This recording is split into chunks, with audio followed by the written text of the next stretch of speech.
तो सबसे पहले आप सभी प्रिय मित्रों को मेरा नमस्कार और सभी को Ram Ram. Delhi police constable driver भर्ती के लिए वाइवा के टॉप 10 क्वेश्चंस एक बार फिर से मैं लेके आया हूं, जो बच्चों से बार-बार यहां पर पूछे जा रहे हैं। तो वाइवा के लिए आप सभी को पता होगा कि हमने कुल 5 सेशन ले लिए हैं और ये छठा सेशन है। और ये सभी सेशन आपको यूट्यूब पर मिल जाएंगे। और लगभग आप लोगों ने रिक्वेस्ट करी थी कि सर 50% वाइवा के बेस्ट वाले करवा दो, जो वहाँ पे पूछे जा रहे हैं। और वो 50 करवा दिए और आज ये 10 मिला के 60 हो जाएंगे।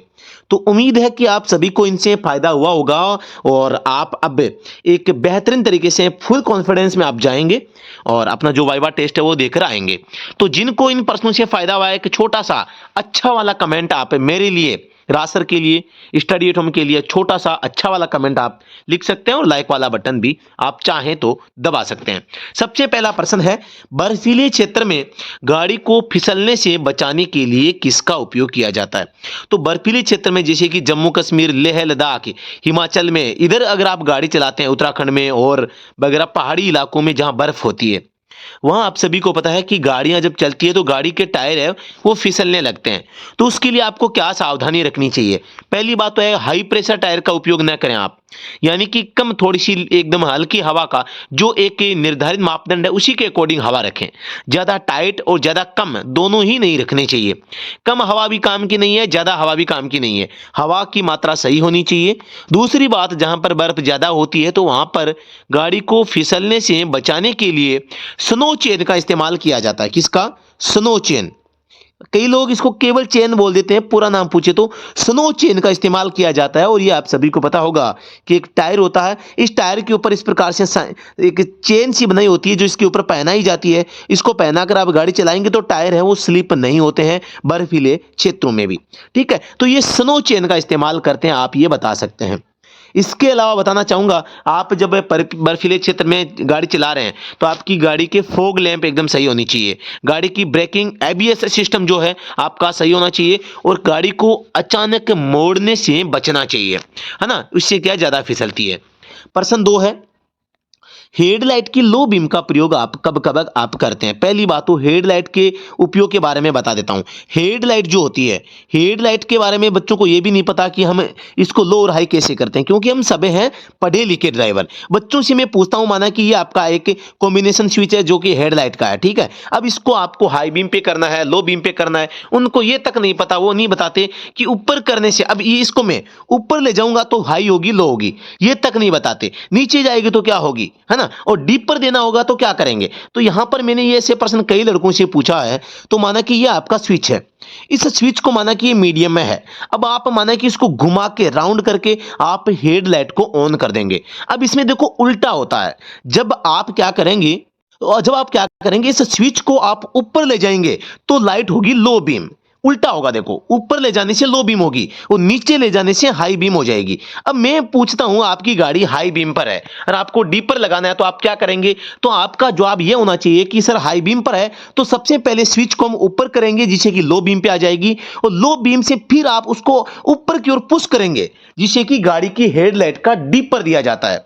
जब भी आप सामने चल रही गाड़ी को रात के समय में ओवरटेक करते हैं और आप उसको यह एहसास दिलाते हैं कि भाई मैं पीछे हूं, मुझे रास्ता चाहिए, तो आप हेडलाइट का डीपर लगाते हैं।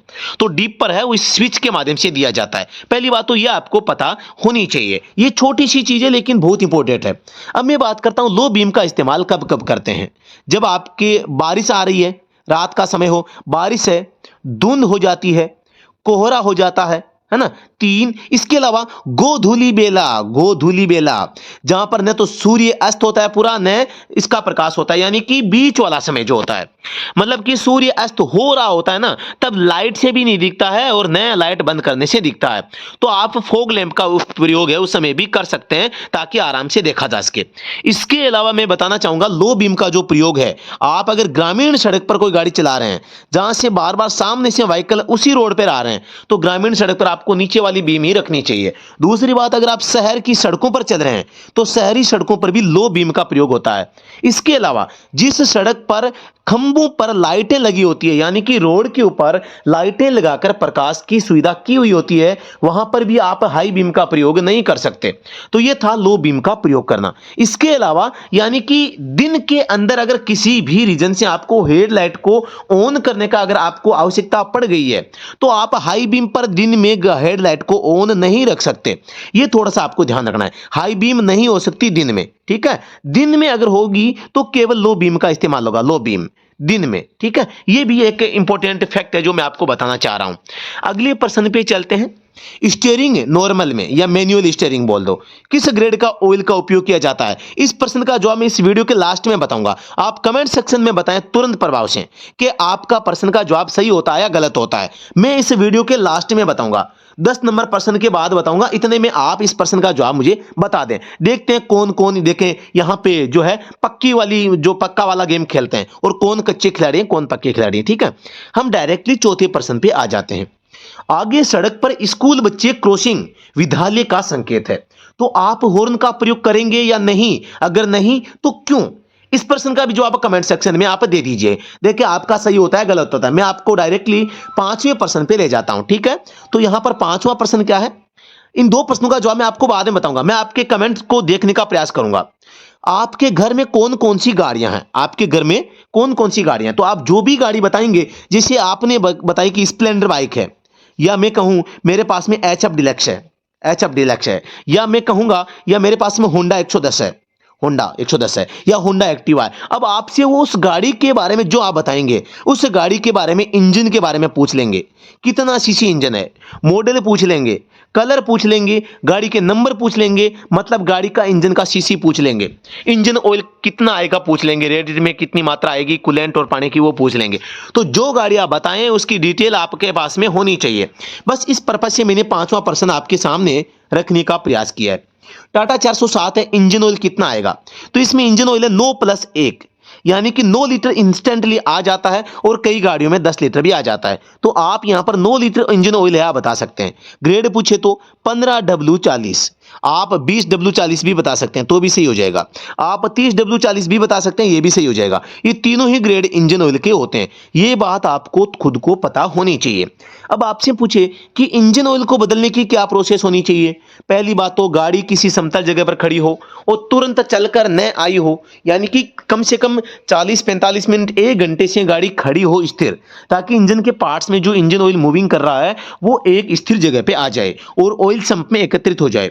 उसके बाद आप क्या करोगे, इंजन ठंडा होना चाहिए, समतल जगह पर खड़ी होनी चाहिए, और आप सबसे नीचे पहले क्या करेंगे, गाड़ी को यहां पर गियर में डाल के, गाड़ी को हैंड ब्रेक अप्लाई करके, स्टॉपर लगा के एकदम आगे पीछे ढंग से गाड़ी को पार्क करके, फिर आप क्या करेंगे, ड्रेन नट खोलेंगे जो कि ऑयल संप में लगा रहता है। ड्रेन नट को खोल के पुराना ऑयल पूरा का पूरा बाहर निकाल लेंगे। उसके बाद में हम यहां से ड्रेन नट को वापस कस देंगे और ऊपर से फ्रेश इंजन ऑयल है वो यहां पर डाल देंगे, ठीक है। ये ऐसा आप बता सकते हैं। तो अगला प्रश्न है, आप स्कूल बस चला रहे हैं तो आप क्या सावधानी रखेंगे? आप जब स्कूल बस चलाते हैं तो सबसे ज्यादा जरूरी होता है, क्योंकि वहां पर पहली बात तो छोटे बच्चे स्कूल जाते हैं और वो समझदार नहीं होते हैं। तो बस चलाते हैं तो आपके पास में कंडक्टर होना चाहिए, पहली प्राथमिकता। कंडक्टर जो कि बच्चों को उतारेगा चढ़ाएगा वो होना ही चाहिए। दूसरी बात, आप जिस बस को चला रहे हैं वो एकदम सही कंडीशन में होनी चाहिए, और बच्चों के लिए जो सुरक्षात्मक जो फीचर होते हैं वो सारे के सारे उसमें होने चाहिए। प्राथमिक उपचार पेटी गाड़ी में होनी चाहिए। गाड़ी जब आप चलाएंगे तो गाड़ी की स्पीड है वो लिमिट में रहनी चाहिए।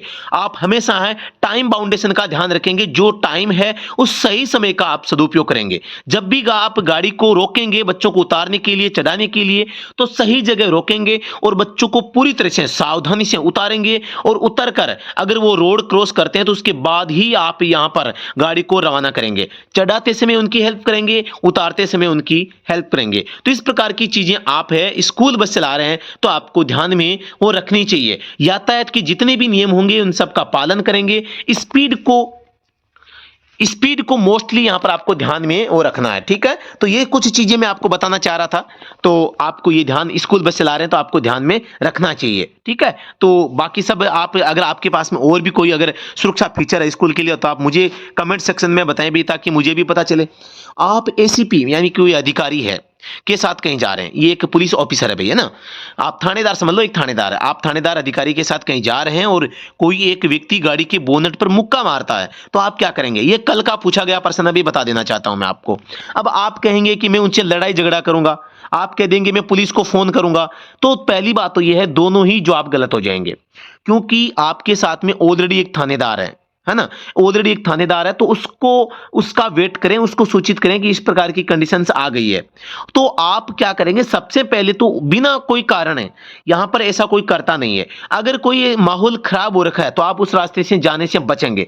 फिर भी किसी भी रीजन से अगर कोई व्यक्ति ऐसा करता है तो वहां पर हम क्या करेंगे? अपने आप को मतलब शांत रखेंगे, धैर्य रखेंगे और कारण जानने का प्रयास, वहां पर हमें परिस्थितियों देखने का प्रयास करेंगे भी क्या परिस्थितियां थी, परिस्थिति के अनुसार जो हमारे अधिकारी होंगे उनके साथ में उस पर डिस्कशन करके जो जो सही रहेगा वो अधिकारी को हम कह देंगे, क्योंकि इस काम से निपटने के लिए हमारे साथ में थानेदार साहब पहले से हैं, तो वो इस काम को अच्छी तरीके से कर सकते हैं। तो आपको वहां पर उस जो मुक्के मारने वाले व्यक्ति से लड़ाई झगड़ा वगैरह ऐसा कुछ भी नहीं करना, न ही 108 पे कॉल आपको करना है, क्योंकि आपके पास में ऑलरेडी 108 का इंचार्ज अब जो भी होता है वो, या 108 से भी बड़ा थानेदार आपके पास में बैठा है, तो ऐसे मामलों को वो हैंडल कर सकते हैं। तो यहां पर आप कहेंगे मैं धैर्य बना के रखूंगा और अधिकारी को इन्फॉर्म करूंगा, जो अधिकारी मुझे निर्देश देंगे उसी प्रकार से हम आगे की कार्यवाही को है वो अमल में लाएंगे, है ना। तो पर्सन सिंह का नो है, यहां पर आप भी 108 पे फोन करना या इमरजेंसी कॉल करना या आप मतलब कि पुलिस को बुलाना, इस प्रकार के काम नहीं करेंगे, नहीं उससे लड़ाई झगड़ा करेंगे,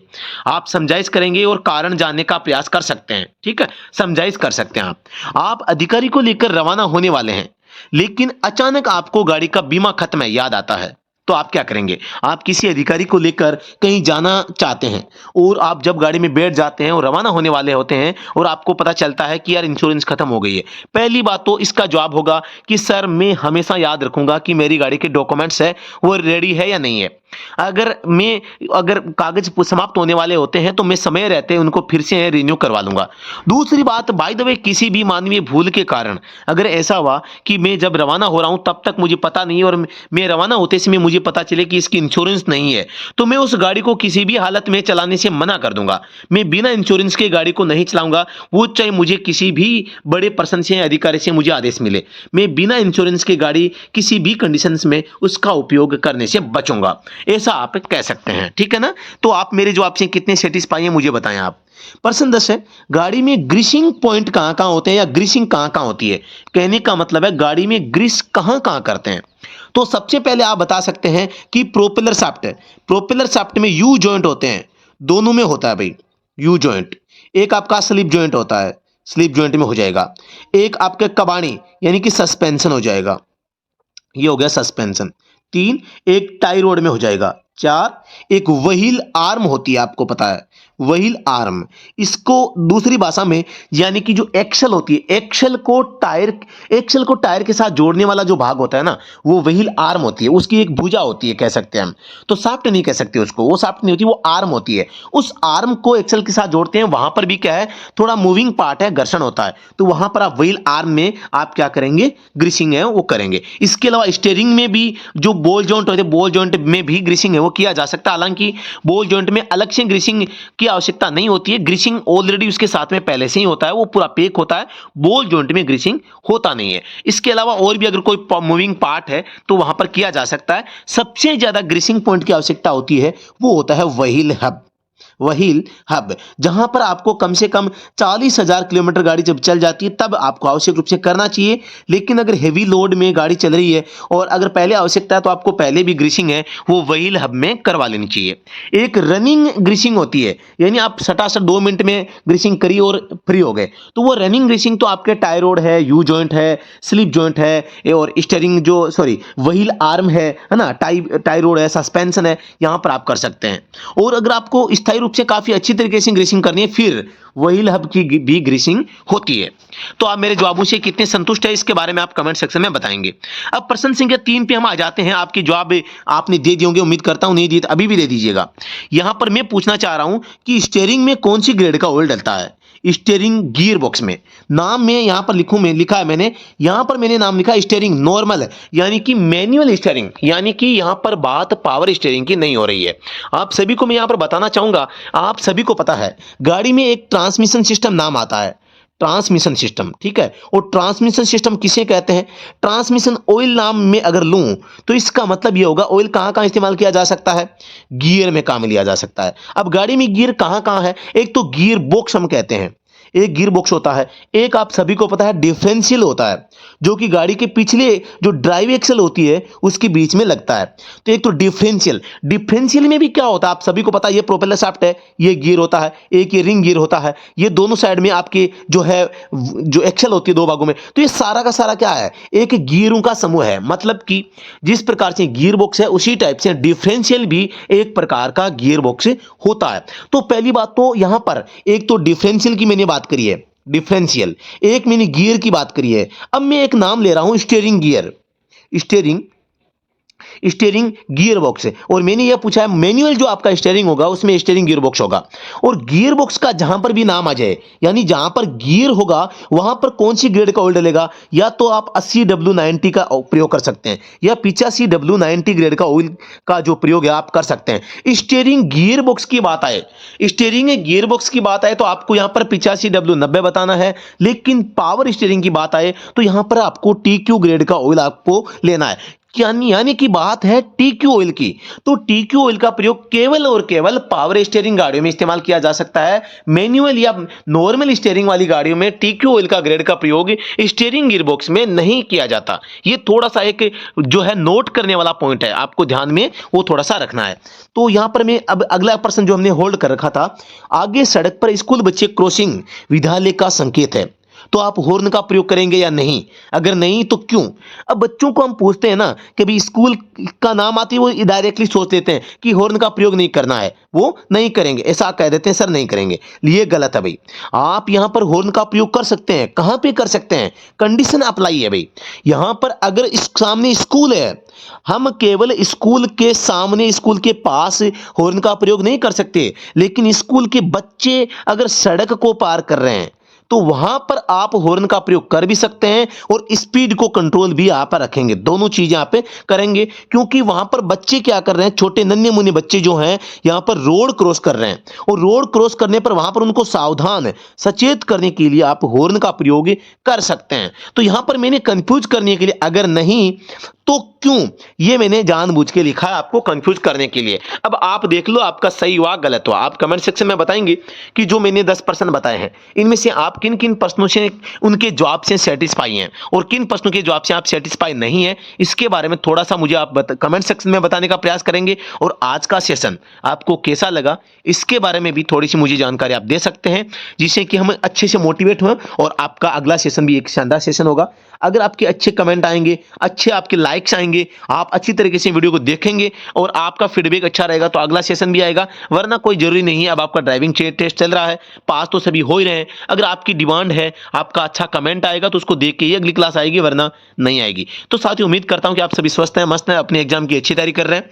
जी हाँ दोस्तों, बताना चाहूंगा अगर आप अभी भी ड्राइविंग एग्जाम की तैयारी करना चाह रहे हैं, हालांकि आवश्यकता नहीं है, दिल्ली पुलिस कांस्टेबल ड्राइवर में बहुत ही आसान ऑप्टिकल दिए जा रहे हैं और अब ज्यादा प्रैक्टिस की आवश्यकता नहीं है, फिर भी आप 2-4 दिन 5 दिन की तैयारी करने के मूड में है। और अगर हमसे जुड़ना चाहते हैं तो आपको बताना चाहूंगा, नाम है study at home driving centre, study at home. और दोस्तों यहां पर आपकी डेली प्रैक्टिस में 18 राउंड आपको हम देते हैं। 18 राउंड में 2 बस आपको हम डेली देते हैं और एक टाटा 407 आपको देते हैं, टाटा, ठीक है। इन तीनों पे आपको 6-6 राउंड मिलाकर टोटल 18 राउंड होते हैं। बात कर लेता हूं फीस की, तो 5 दिन की यहां पर 3000 फीस होती है और 10 दिन की यहां पर 6000 फीस है। तो आप बेफिक्र होकर जो है गाड़ी सीख सकते हैं। हमारे पास में 2 बसें हैं, एक कैंटर है, एक एस मॉडल है, 2 टाटा है, खूब सारी गाड़ियां हैं, 2 स्कॉर्पियो बोलेरो है। गाड़ियों की कोई कमी नहीं है। डेफिनेटली आप विजिट करके आप आराम से पहचान करके सोच विचार करके आप सीख सकते हैं। अगर आपको लगता है कि यार आपकी हथेली में खा जा रही है और आपको अगर यहाँ पर थोड़ा सा ड्राइविंग सीखने की आवश्यकता है, आप में अगर हल्की फुल्की कमी है, आप अगर एक दिन भी सीखना चाहें तो डेली भी आप गाड़ी सीख सकते हैं। यानी एक दिन या 2 दिन की भी आप प्रैक्टिस करना चाहें तो आप कर सकते हैं। ठीक है, तो साथियों एक दिन की जो फीस रहती है 800 रुपए है, 2 दिन की यहाँ पर 1500 रुपए फीस है। ठीक है, अधिक जानकारी के लिए आप संपर्क कर सकते हैं, आपको नंबर स्क्रीन पे दिखाई दे रहे होंगे। तो साथियों नमस्कार, धन्यवाद, जय हिंद, वंदे मातरम।